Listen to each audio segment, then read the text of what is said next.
Crucifixión del Señor. Ya estuvimos recordando esos textos, esos días previos, su entrada en Jerusalén, en esa entrada triunfal, la agonía que también él tenía en aquel Getsemaní cuando estaba clamando y cuando estaba orando, ese ángel que le estaba fortaleciendo. Son los días previos a la crucifixión del Señor. Y el viernes, a través de esta representación de la pasión, ya no solo era lectura y recordatorio, sino ya podíamos, a través de esas escenas, ver la pasión del Señor. Y ese viernes, mientras estábamos viendo, estábamos adorando al Señor. Yo creo que lo hacíamos en un silencio, yo creo que glorioso. Lo hablábamos con la pastora, ¿no? Había momentos, muchos momentos de ese silencio donde se estaba respirando y palpando la gloria del Señor, también con lágrimas en varias de las escenas, observando la agonía, observando la pasión, observando lo que aconteció ese día. Pero hoy, y es por eso que trajimos solo la decoración de lo que aconteció aquel primer día de la semana, aquel domingo. El Señor resucitó. Amén, aleluya, y le estamos alabando y le estamos dando gracias y le estamos dando gloria a Dios. La resurrección es la base de nuestra fe. Le dijo Pablo a los Corintios, si Cristo no hubiera resucitado, nuestra predicación, la predicación no serviría absolutamente de nada. Si Cristo no hubiera resucitado, ni siquiera nuestra fe serviría de nada. Pero Cristo resucitó, tal como el mismo Señor lo había dicho y tal como los profetas habían predicho, habían profetizado. Cristo resucitó, por lo tanto, nuestra predicación y nuestra fe, aleluya, tiene base eterna. ¿Cuántos le dan gloria a Dios? Es para darle gloria al Señor, aleluya. Vamos a leer los textos. Bueno, la pastora leyó en Lucas, entonces vamos a leer otro para hacer la comparativa. Marcos capítulo 16. Vamos a leer los primeros 8 versículos. Dice, cuando pasó el día de reposo, María Magdalena, María la madre de Jacobo y Salomé compraron especias aromáticas para ir a ungirle. Y muy de mañana, el primer día de la semana, vinieron al sepulcro.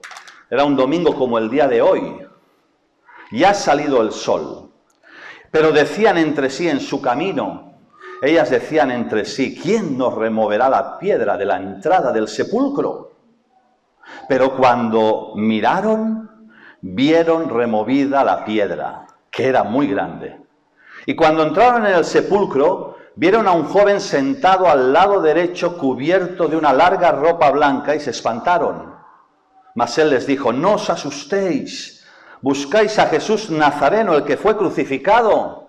Ha resucitado, no está aquí. Mirad el lugar en donde le pusieron. Pero id y decid a sus discípulos y a Pedro que él va delante de vosotros a Galilea, allí le veréis como os dijo.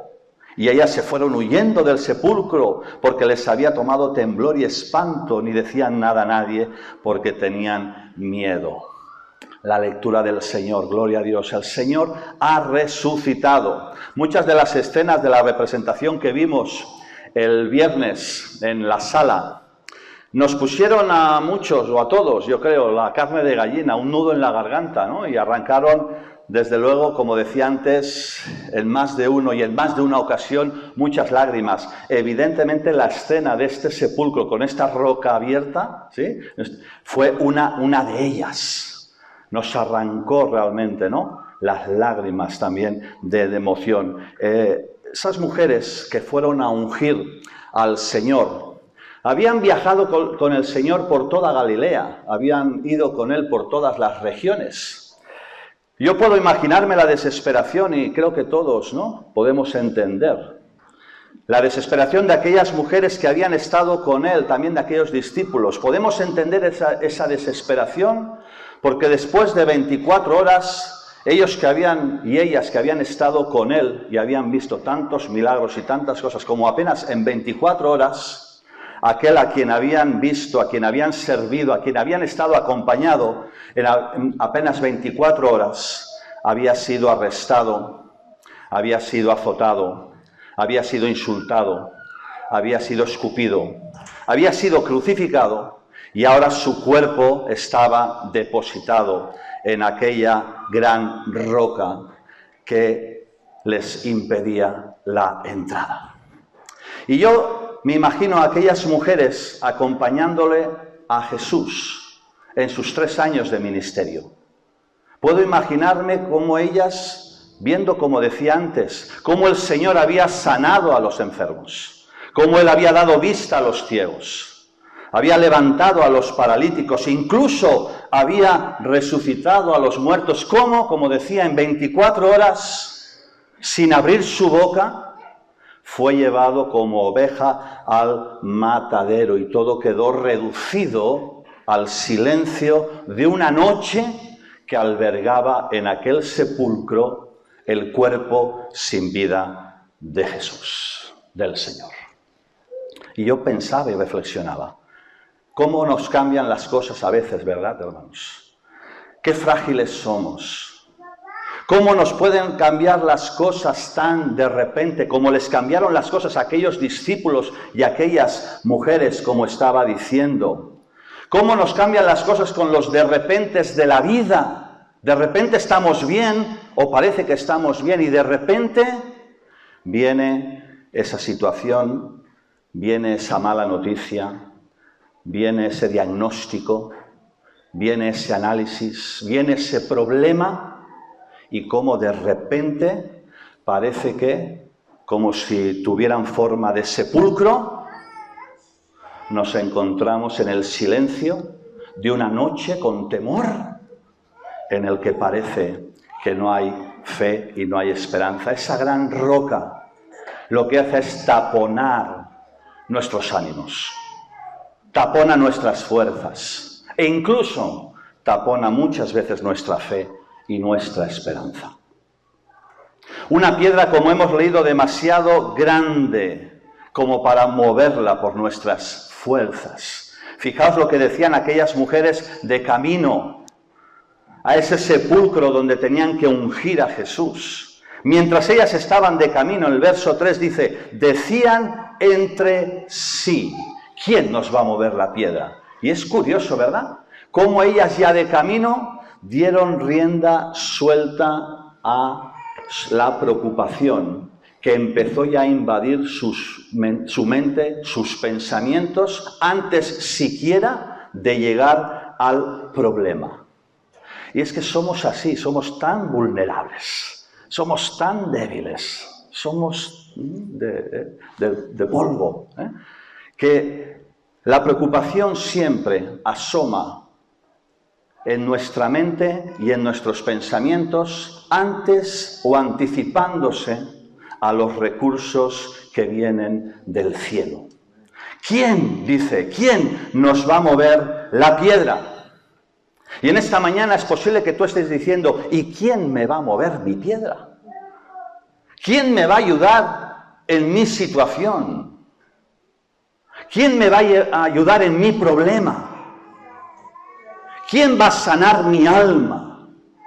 ¿Quién me va a liberar de esta angustia, de este temor? ¿Quién me librará? Es posible que tú en esta mañana en tu mente le estés dando rienda suelta a los pensamientos que se meten tantas veces, ¿no?, en nuestra mente, viendo la imposibilidad por nuestros propios medios de lo que tenemos por delante.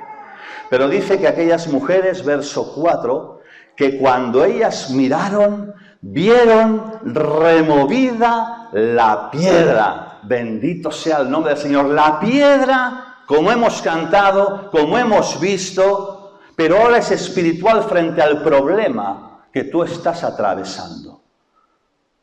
Esa piedra removida se hace real hoy frente a la situación que tú en esta mañana estás atravesando. Quiero decirte que la piedra ha sido removida. Amén.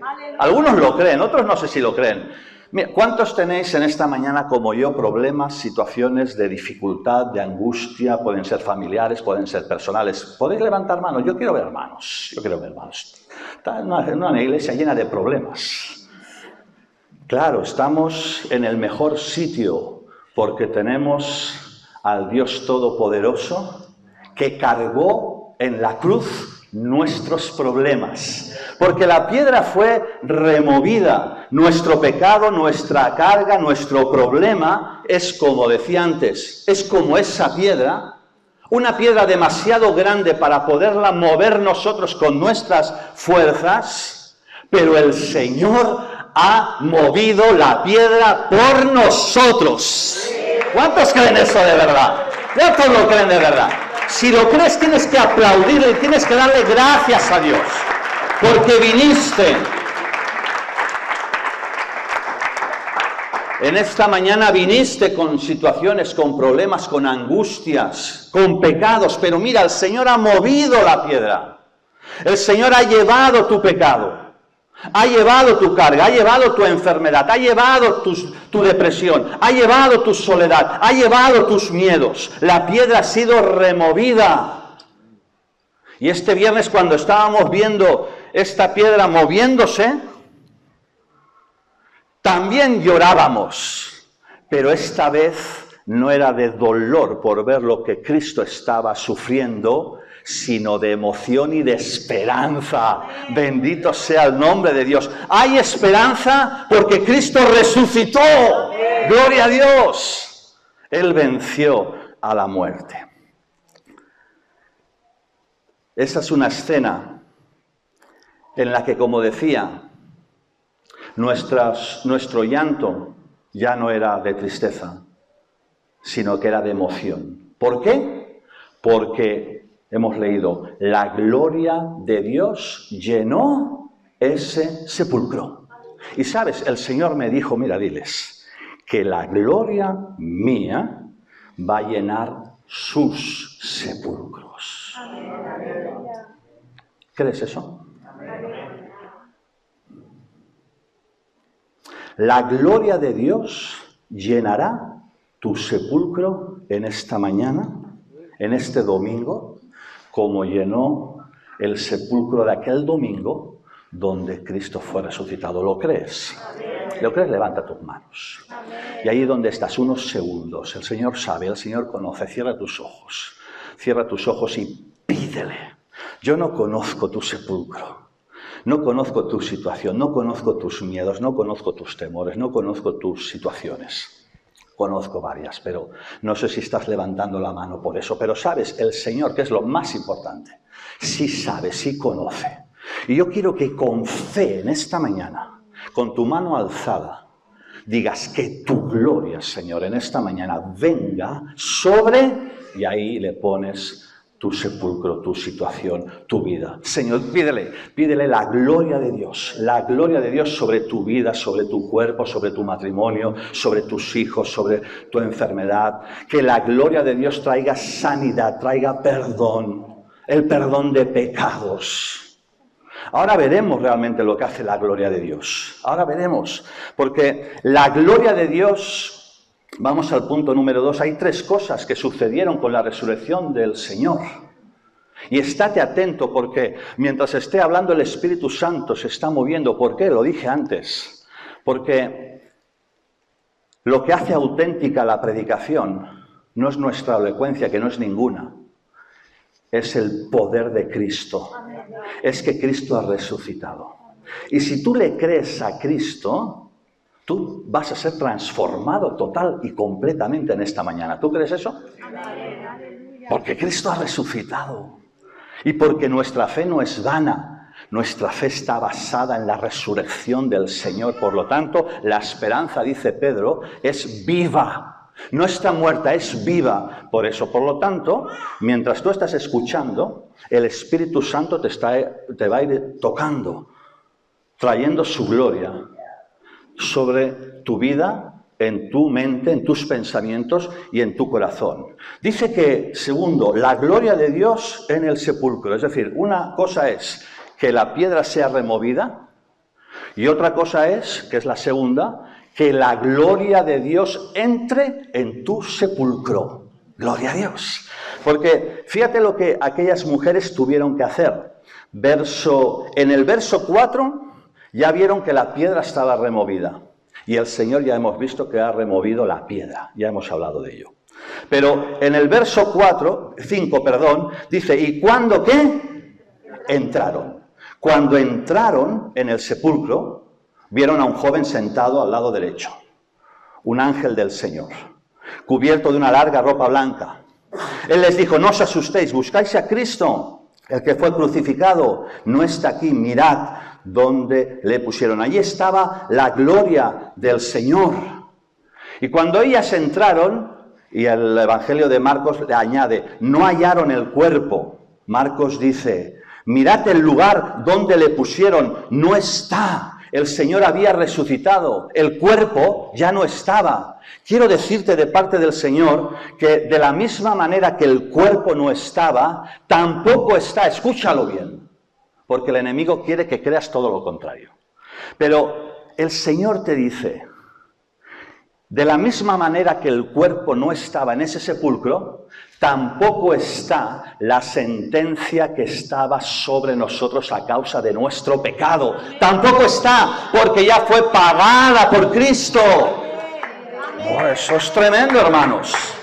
No existe sentencia contra aquellos que le creen a Cristo, porque el pecado ha sido borrado. Aleluya. El rescate ha sido llevado a cabo. Cristo ha cargado con nuestros pecados. Los cargó en la cruz del Calvario, cargó con nuestro pecado, cargó con nuestra culpa, cargó con nuestra enfermedad. Es por su llaga, es por sus heridas que fuimos, dice el profeta, todos curados. Bendito sea el nombre de Dios, de tal forma que nuestras enfermedades, nuestras tristezas, nuestros miedos, nuestros pecados han sido clavados en la cruz.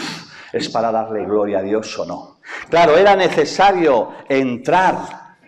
Y es lo que en esta mañana necesitamos hacer. Necesitamos entrar para verlo en primera persona, para verlo nosotros.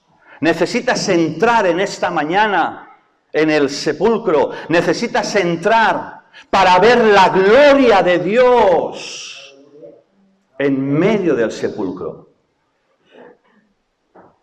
No es una cosa que te van a contar, sino que tú vas a poder experimentar en primera persona si entras. Dijo Jesús, yo soy la puerta.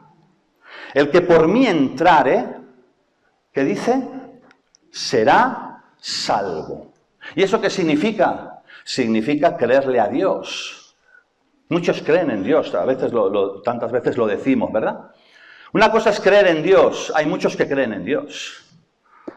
Hasta los demonios creen y tiemblan. Una cosa es creer en Dios, otra es creerle a Dios. Yo en esta mañana te animo a que le creas a Dios. Él dijo, yo soy la resurrección y la vida. Y el que cree en mí, el que cree en mis palabras, el que cree el Evangelio, no morirá nunca. Aunque esté muerto, vivirá. Porque Él es la resurrección y Él es la vida. Bendito sea el nombre del Señor. ¿Qué significa eso? ¿Cuál es la promesa del Señor?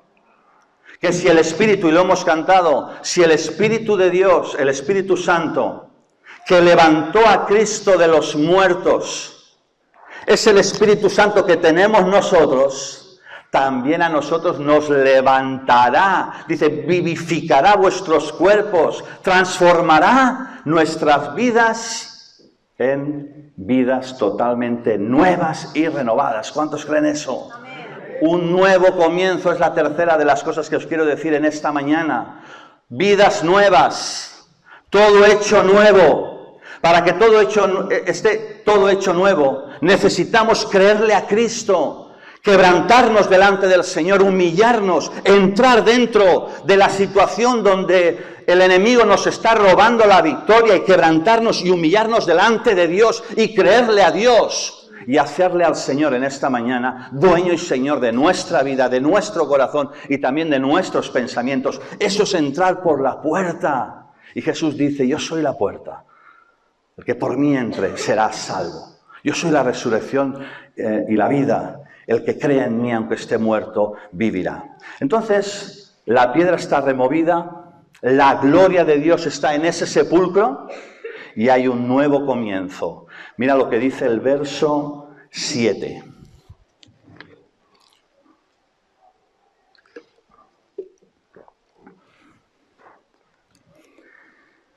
Dice, pero id, decid a sus discípulos y a Pedro, iba a decir Milen, pero no, a Pedro, que él va delante de vosotros a Galilea, allí le veréis. ¿Qué es lo que os llama? Yo esto lo he comentado en más de una vez. ¿Qué es lo que os llama la atención de este texto que acabamos de leer? Que él va adelante, gloria a Dios, es una buena observación también. Pero a mí me llama también mucho la atención, dice, decid a sus discípulos y a Pedro. Y a Pedro, pero Pedro estaba dentro del grupo de los discípulos, ¿verdad? Pero el ángel le dice, y creo que de alguna forma está puesto para que también en esta mañana el Espíritu Santo nos hable a todos. Dice, decidle a sus discípulos y a Pedro que él va delante. ¿Recordáis a Pedro, verdad? Cuando Cristo anuncia que él va a ser sacrificado, ahí sale Pedro. Esto jamás te va a acontecer, Señor, que esto no ocurra, porque aunque los demás te dejen y te nieguen, yo jamás te negaré. Y el Señor le dice, Pedro, Pedro, no habrá cantado 3 veces el gallo, que ya me habrás negado 3 veces. Y como sabéis, 3 veces son las que Pedro le negó antes de que cantara el gallo. Y aquella escena, ese viernes, porque lo hemos leído tantas veces, ¿verdad? Pero aquella escena, ¿no?, en el que después de negarle está ese cruce de miradas, en el que tras negarle Pedro se acordó de lo que Cristo le había dicho. Entonces, cuando se mira con Cristo, dice Lucas que él recuerda las palabras de Jesús y empieza a llorar de una forma amarga. Lloró amargamente. Es una de las escenas que vimos este viernes que personalmente, como otras muchas, me conmovió. Porque, hermanos, yo me vi reflejado en esa mirada de Pedro. Y creo que todos los que estamos aquí nos vemos reflejados en esa mirada de Pedro, porque todos le fallamos al Señor. Todos nos separamos de Él. Aún hoy, muchas veces, seguimos fallándole al Señor. Y necesitamos cruzar esa mirada con Cristo para experimentar que Él nos mira con amor y con esperanza. Yo creo que es la mirada que Pedro percibió, ¿no? Una mirada de amor y de esperanza, en la que es verdad que se sintió descubierto por lo que había pasado, pero no se sintió condenado. El Señor no vino a condenar, el Señor vino a salvar. Y es la clase de mirada con la que en esta mañana el Señor te está mirando. Él no ha venido a condenarte. Él no ha venido a reprochar tus pecados. Él ha venido a salvarte. Claro, necesitas entrar por la puerta. Y necesitas quebrantar tu corazón. Y necesitas humillarte delante de Dios. El enemigo te está condenando. Por lo que has hecho.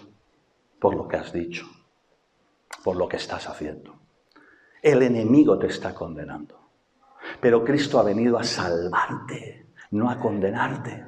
Entonces, esa es la mirada de amor con la cual en esta mañana, frente a tu fracaso, frente a tu pecado, frente a tu situación, frente a tu condición, esa mirada que recibes de amor, de compasión, de misericordia, de gracia, del Señor, esa mirada es la que te permite tener una nueva oportunidad en esta mañana de reempezar, de volver a comenzar de nuevo. Gloria a Dios, y es la oportunidad que Dios nos está en esta mañana brindando, de volver a comenzar, de reempezar una vez más. Y ahí no hablamos de edad, no importa la edad, no importa lo que hayas hecho. Hay consecuencias de las cosas que hacemos, pero el Señor no mide lo que has hecho, Él ve tu corazón. Y lo que en esta mañana necesitas es quebrantarlo delante de Dios y recuperar lo que has perdido, lo que el diablo te robó, lo que el enemigo te quitó, recuperar lo que has perdido, recuperar la comunión íntima con el Señor, ponerte a cuentas delante del Señor en esta mañana frente a la presencia del Señor.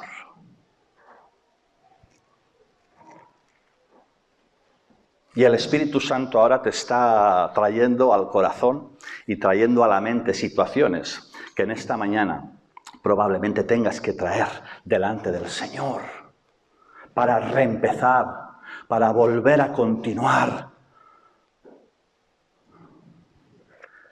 Acabo con un texto. Juan, capítulo 21. El Señor se presentó una vez resucitado, se presentó en varias ocasiones a sus discípulos. Capítulo 21, esta era la tercera vez que Jesús aparecía a sus discípulos. Y como bien sabéis, el Señor le pregunta 3 veces a Pedro. Y ahora ahí estamos, antes cuando dije, ¿no? Le dijo a sus discípulos y a Pedro, y ahora ahí puedes poner tu nombre. Le dijo a tus discípulos y a Rafa, y a Manol y a Fanny, a Jordi, Marta, Joel, Mario, Milén. Le dijo a sus discípulos y nos ha dicho a cada uno de nosotros. Y después de resucitar, en su tercera aparición se presenta delante de sus discípulos y ahí está Pedro, ahí estás tú, ahí estoy yo. Y en 3 ocasiones Jesús le dice, Pedro, ¿me amas? En 3 ocasiones. Le pregunta en 3 ocasiones que fueron las mismas con las que Pedro le negó. 3 oportunidades que le dio el Señor de afirmar su amor. Es decir, que el Señor le dio la oportunidad de borrar de su memoria la triple negación con una triple afirmación de su amor por el Señor. El Señor le dio esa oportunidad porque sabía que para Pedro en ese momento era importante eso, porque el enemigo estaba allí batallando y consiguiendo.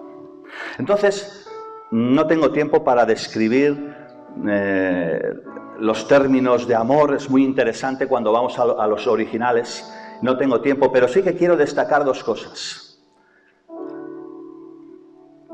3 veces le dijo, como he dicho, para afirmar su amor a Jesús, y esa triple afirmación le trajo a Pedro 2 cosas. ¿Cuántas? 2.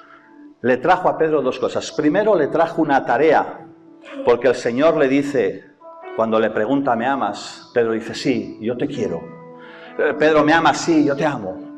Pedro, ¿me amas? Bueno, Señor, tú sabes. Entonces le trajo una tarea. Y le dice, si me amas, dedica tu vida a los demás. Es interesante, porque el Señor, frente a la respuesta de Pedro, sí, yo te quiero, sí, yo te quiero. Bueno, Señor, tú sabes, pero tú estás viendo mi corazón. Ahí estamos todos reflejados. Pero el Señor le dice, bien, pues entonces te voy a traer 2 cosas. La primera es una tarea. ¿Qué tarea es? Vas a tener que pastorear. Vas a tener que apacentar, vas a tener que dedicarte a los demás, porque el pastoreo es eso. Bueno, nosotros somos pastores de la iglesia, pero antes que pastores de la iglesia, somos pastores primero de nuestro matrimonio, de nuestra vida, de nuestro hogar, de nuestros hijos, de lo que decimos, de con quién vamos, de lo que hacemos. Y ahí estamos todos. Es decir, el Señor lo que está diciendo es, tendrás que dedicarte tendrás que pastorear, tendrás que guiar, tendrás que acompañar, tendrás que levantar, tendrás que soportar, tendrás que, y ahí hay un montón de cosas, a los demás si me amas. Es decir, que nosotros mostramos el amor a Jesús, ¿de qué manera? Amando a los demás, y eso implica dedicación a los demás. Jesús dijo, no hay mayor amor que este, que uno ponga su vida por los demás. Él ponía su vida, a él no se la quitaban, a él no le quitaban la vida, él la entregó, la dio. Y eso es lo que el Señor nos está trayendo a aquellos que en esta mañana le decimos, Señor, te amo. Señor, te amo. Entonces Él nos da primero una tarea, y es dedicarnos a los demás. Hermanos, que esto no se quede en unas palabras que sabemos que son ciertas, porque es lo que Dios nos enseña.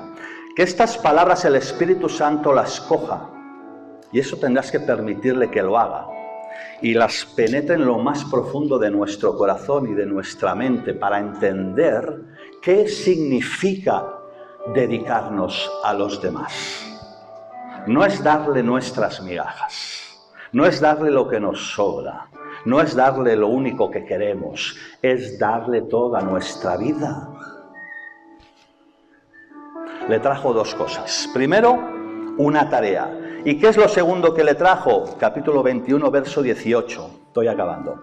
De cierto te digo, le dijo Jesús a Pedro, cuando eras más joven te ceñías e ibas a donde querías.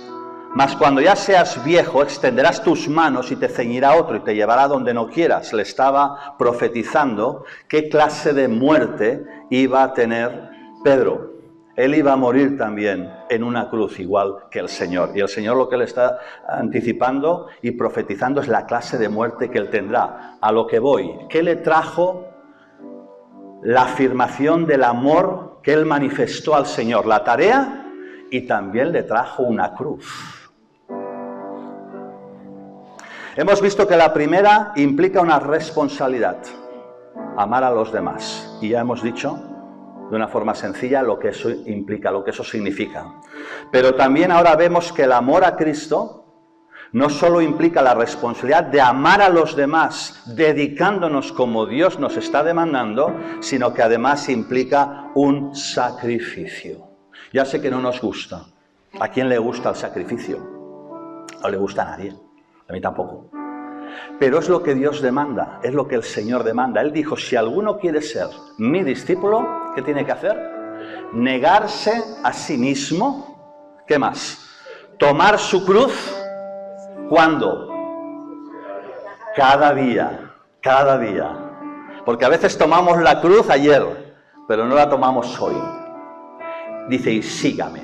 Negarse, dice, a sí mismo. Pedro le había negado. Pedro le dijo, Señor, Señor. ¿Cómo era, Milen? No te conozco, ¿no? No conozco a este hombre, no conozco a este hombre. Estaba negando, ¿sí? Ahora dice, si alguno quiere ser mi discípulo, niéguese a sí mismo. Piensa un poco. Lo que estamos diciendo es, no quiero conocerme. ¿Qué significa eso? Mi yo. No quiero dar lugar a mi yo. Es como si mi yo, mi ego, dejara de existir en mi vida. Esas son palabras duras y serias. Pero es lo que Dios nos está demandando. Es como que mi ego, mis intereses, mi querer hacer, mi querer disfrutar, mi querer, la voluntad, dijo, si es posible, pasa de mí esta copa. Pero que no sea mi voluntad, sino que sea la tuya. Entonces, cuando es negarse a sí mismo, es renunciar a todos mis derechos, entenderme bien, para entregárselo todo a Cristo. Cuando uno hace eso, uno puede estar dedicándose realmente a la tarea que Dios nos ha dado, amando realmente a los demás, como realmente Dios quiere. Entonces, dice, si alguno quiere seguir en pos de mí, niéguese a sí mismo y tome su cruz cada día. Eso no es penitencia, como estamos viendo en estos días. Eso no es flagelar. Eso no es seguir unas pautas religiosas, días concretos. ¿Qué significa negarnos a nosotros mismos? ¿Qué significa tomar la cruz? Escucha, significa afrontar lo que venga, y a veces vienen cosas duras, ¿eh? Y esas cosas duras que a veces vienen por causa de Cristo. Se burlan, nos desprecian, nos ignoran por causa de Cristo. Nos hacen bullying, nos separan, tantas cosas. O a veces vienen situaciones de enfermedad o de cosas que son difíciles, que es negarse a sí mismo, que es tomar la cruz, afrontarlas con lealtad, con fidelidad y con alabanza a Dios continuamente. No es fácil, pero Dios es lo que nos está demandando, hermanos. Es lo que nos está demandando. Afrontar esas cosas de esa manera es negarnos a nosotros mismos y adorar a Dios. Los que conocemos a Cristo, digo A, no de A Cristo, ya lo he explicado. Voy a pedir a todo el grupo que ya pase. Los que conocemos a Cristo, escuchar bien, debemos de gastarnos la vida. He dicho la vida, ¿eh? Y no ahorrarla. Como cristianos se nos ha dado la vida, no para que la guardemos, sino para que la invirtamos, la gastemos, la depositemos en los demás. ¿Cuántos van a estar dispuestos a hacer eso? Es un compromiso delante de Dios, pero eso implica negarnos a nosotros mismos, eso implica tomar la cruz, pero esa es la tarea que Dios nos ha dado, que Dios nos ha encomendado. No es guardarnos nosotros la vida como si fuera nuestra y disfrutarla en la manera en la que creemos que debemos hacerlo, sino gastarla en los demás. No es un fuego que nosotros tenemos que hace que nos sintamos encendidos nosotros y alberguemos ese fuego, sino que nos consumamos por Cristo y por los demás. Esa es la clase de tarea que, en base a nuestra afirmación de nuestro amor a Dios, el Señor nos ha dado. Ponte en pie.